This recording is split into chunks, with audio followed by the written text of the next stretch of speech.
I am a 23-year-old woman, and I am half Cherokee from Georgia, USA.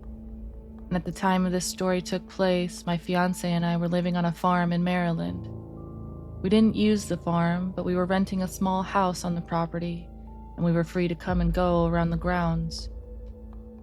I was only 19 at the time this took place, and the only residents in our home were myself, my fiance, and our cat and dog. Our cat was a lunatic barn cat that I had rescued because I can't say no to animals that need help, and our dog was my loyal pit bull who was a sweet, cuddly scaredy cat. She weighed about 75 pounds and is afraid of her own shadow. Our farm was situated on about 20 acres of land, and our driveway was about a half a mile long. So usually when I would get home from work, my loyal dog and I would go for a walk. And usually I brought my fiance with me.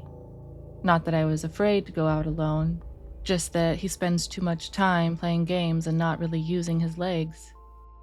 After our driveway was a 12-mile-long road through the woods and farms until it finally reconnected with civilization. So it was safe to say that we were far, far away from other people. Except for our landlord, of course. The first miles was through an open farmland, followed by a brief patch of forest, and then about a half mile of wheat fields, then solid forest for 2 more miles. Now that you have a bit of the layout, on to the really creepy bit. So it started off like any other weekday evening. My fiance and I returned home from work to our happy cottage and happy pets. Harley, our dog, was frantic to go for a walk, so I quieted her and changed into walking clothes and asked if my fiance would join me.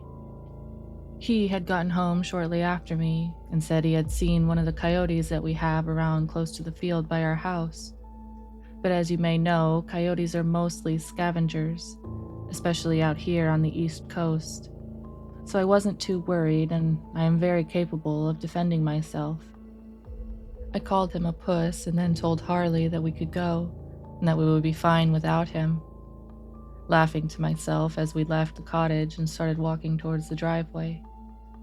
The sun was going down and the October air had started to get a chill to it, and it rustled through the cornfields next to our long driveway. The corn was about 6 feet tall at this point in the year and impossible to see through, so I assumed that my fiance was just trying to scare me because there was no way he could have seen a coyote in this field. Harley was enjoying her time in the field, tearing in and out of the corn stalks on our walk up the driveway, and I knew that with as big of a coward as she was, that she would alert me to any danger very quickly by running away. By the time I reached the end of the driveway, the sun had set and the moon, which had already come out, was shining high about the fields.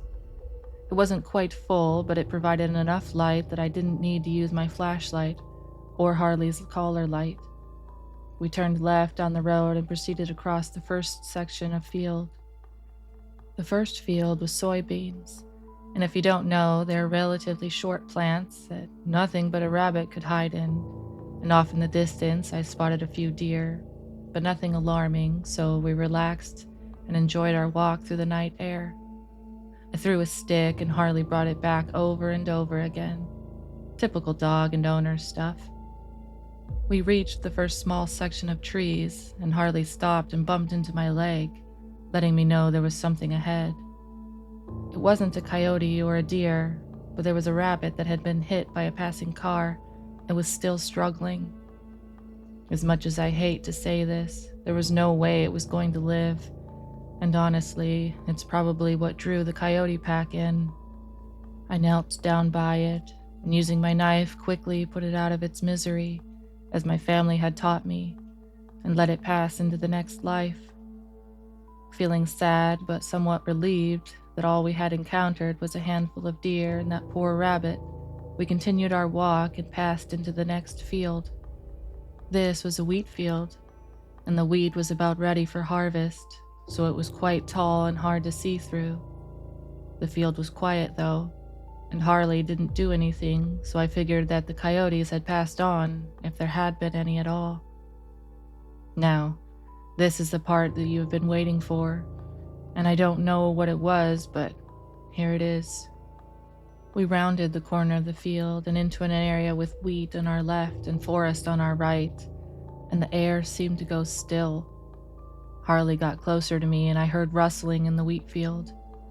I saw 3 tails circling back towards the forest. Coyotes. The eastern coyotes are small, but in a pack they get pretty ballsy. Harley raised her hackles and I yelled, "Get out of there! Go on, screw off!" as loud as I could, and the coyotes, startled, scattered off into the trees. I decided to turn around and get out of there before they decided to regroup, because I am brave, but I'm not going to walk into a darkened forest with a coyote pack and a cowardly pit bull. We turned to head back, and again I heard a rustling in the wheat field. A confused coyote? I thought it must be, but no. Harley was standing stock still, staring at the wheat, and I whistled for her to come with me. That high-pitched, ear-piercing, 2-fingered whistle. That snapped her out of it for a second, when my whistle was returned from inside the wheat. All of a sudden, all the family legends I had heard came flooding back to me, and I expected to see a tall, thin creature emerge. But nothing did. I didn't smell rotting meat or feel a sense of dread. Instead, I was transfixed with fear and curiosity. I whistled again. The whistle was returned again, very human sounding, but at the same time, not. Against my better judgment, I said, "Hello?" My own voice replied, "Hello?" My hand on my knife, I said, "Show yourself." Silence. Not bugs, not coyotes, no Harley noises. Just my own breath. Slowly, the rustling started again, and I turned on my flashlight. I shined it on the wheat, and what I saw confuses me to this day. Animal eyes. That green-yellow reflection of light was cast back at me, but what it was connected to didn't make sense. There was a girl, no more than 14 or 16, crouched in the wheat. She wore what I think must have been some kind of deer skin or fur, and she was naked otherwise. She was very thin and looked as though her skin had never seen sunlight. Her hair was long and tangled with wheat and leaves.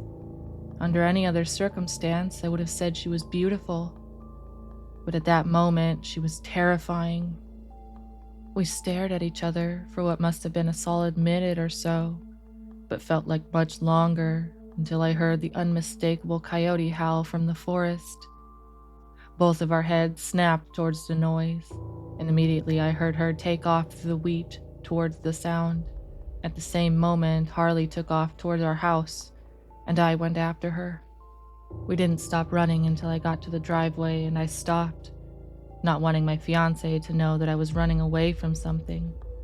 I could still hear the howling in the distance, and we started walking at a brisk pace. And we made it back to the cottage with no further problems, and I didn't tell my fiancé about it, not wanting him to go out with the gun.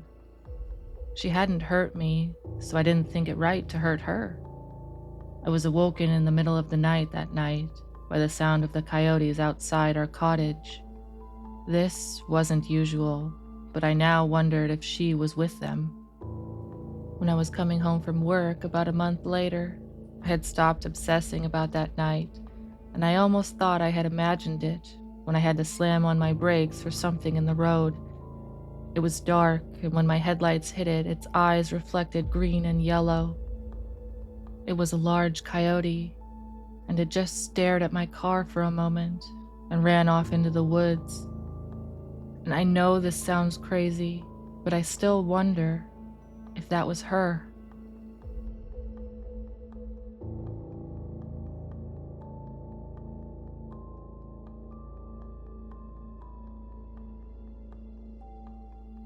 This may be too long for some people to read, but I had to share. This is my first time posting anything online about this. I'm a 31-year-old woman, married, and recently moved back in with my parents due to moving back to the town that I grew up in.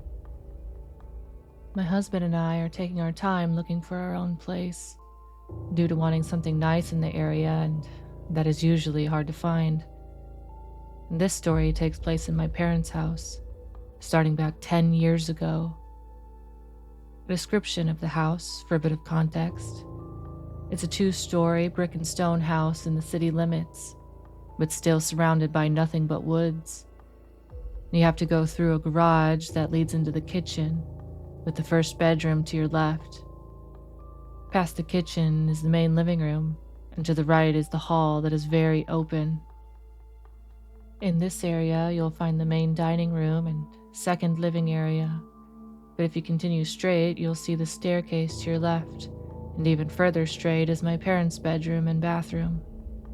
And going up the stairs, you'll come to the third living area.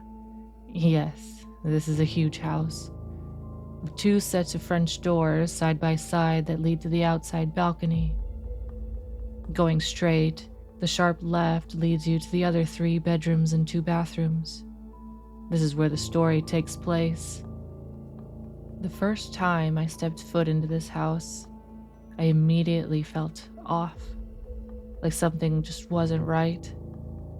I felt a presence, but I didn't know what or who it was. I brushed it off, thinking I was just reading too much into it. But I continued to feel this for the next couple of years.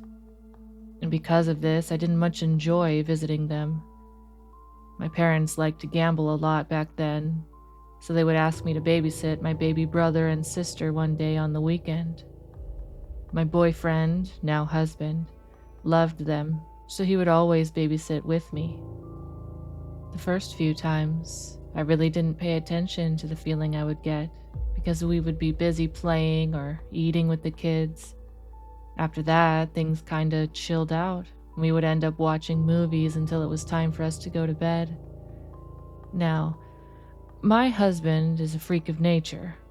It's like he falls asleep the second his eyes are closed. Me, on the other hand, it takes me forever to get comfortable enough to wind down my mind.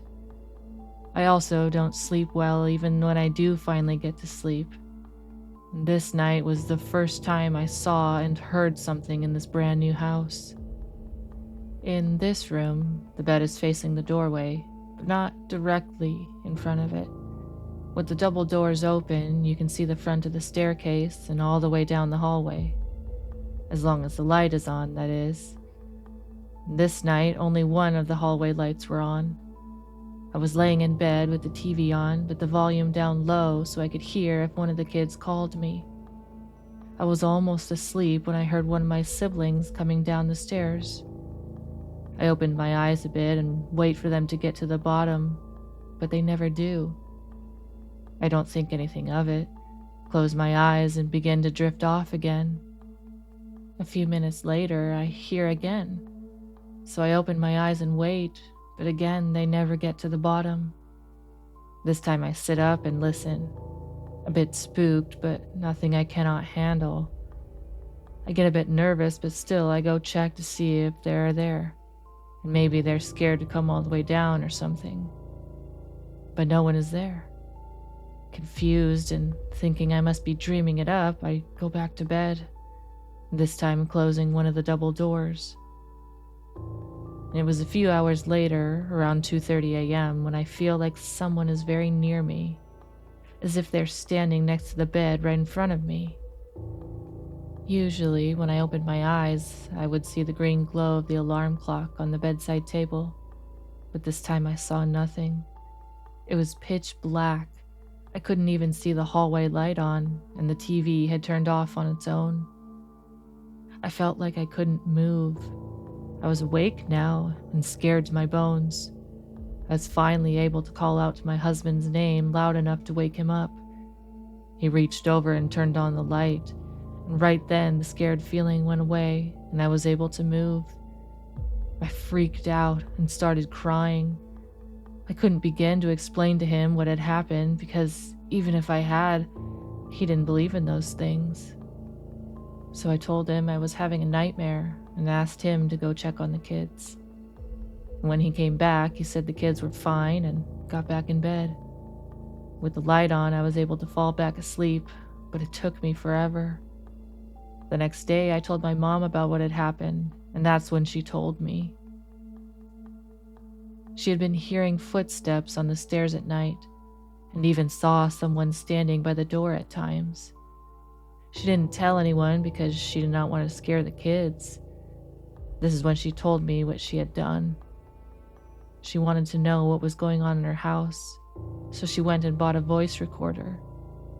One day, she decided to use it and went upstairs while everyone was gone. And she asked your typical questions of who is here and what do you want? Why are you here? And then said, "You have passed away and need to go to the light. You're not welcome here." The next day, she decided to leave the recorder in one of the bedrooms upstairs while it was recording for about 4 hours while she was out running errands. I asked if she had checked it, and to my surprise, she said she was too afraid to listen to it alone. I wanted to listen to it. Off we went to the computer and began listening to it after it was uploaded. During the 4 hours she was gone, you could hear something clicking or tapping, sounds of a drawer opening and closing, but we weren't sure. Then we listened to the part where she was asking questions. Now you could hear the sound that resembled a fan or maybe static throughout the whole thing, so some sounds were indistinguishable. But the one sound we did hear chilled us to the core. When she asked, "What do you want?" it gave us an answer. I'm changing my brother's name for this, but the answer was Jamie. It didn't answer any other questions except for that one. I cried immediately. He wasn't having night terrors for no reason. Something was there for him every night. We soon asked a friend to cleanse the house. For a long time, everything has been okay. My brother stopped having night terrors. My mom was able to sleep comfortably and all was good again. Until now. I have been living in this house for a month and a half, and for the last 3 weeks I've been seeing things everywhere, especially when I'm alone. Because of this, I won't stay alone anymore. I get the strong feeling of being watched, and I had the feeling of someone pulling on my blanket at night. I think it's time for another cleanse. Oh, and just an FYI, I am the 3rd generation on my mother's side of the family that is able to see spirits. My dad's side of the family has, in the past before I was born, practiced black magic. I don't like speaking to them, and I won't dabble in any of the spiritual stuff most people do. I stay as far away from it as possible, and I recommend that you do too. Even if you're careful, these spirits can haunt for a long time, even after you're gone.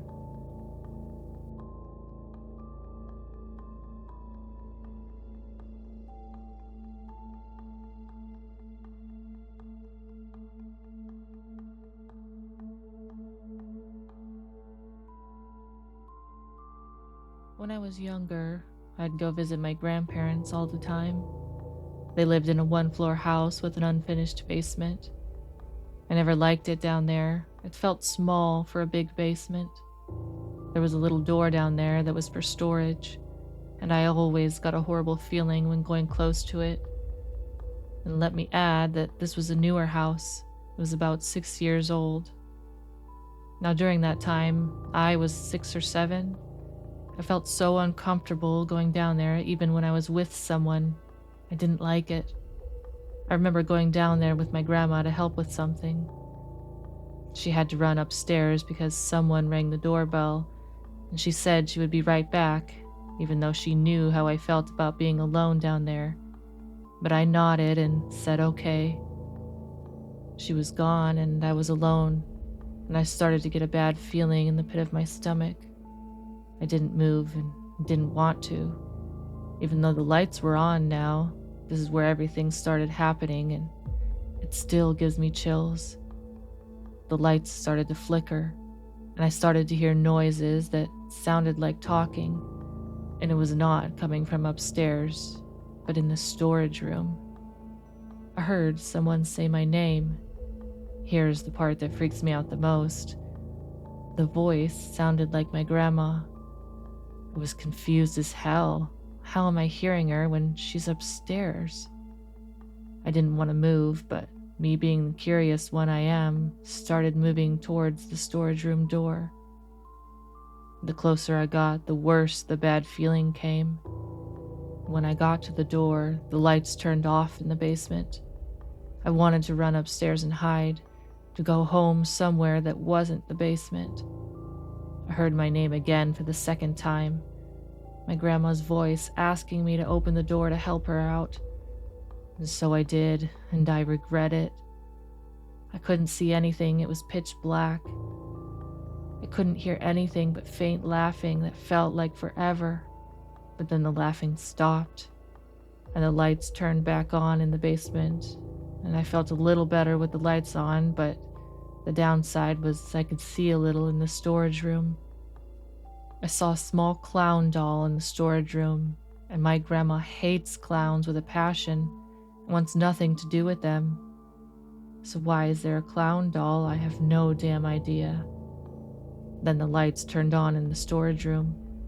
I saw red that looked like blood all over the place. I screamed and blacked out, and the next thing I knew, I was laying on the couch, my grandma looking at me and asking if I was okay. I have no idea if that was real or a dream, but it sure as hell felt real. If you have any ideas, please let me know.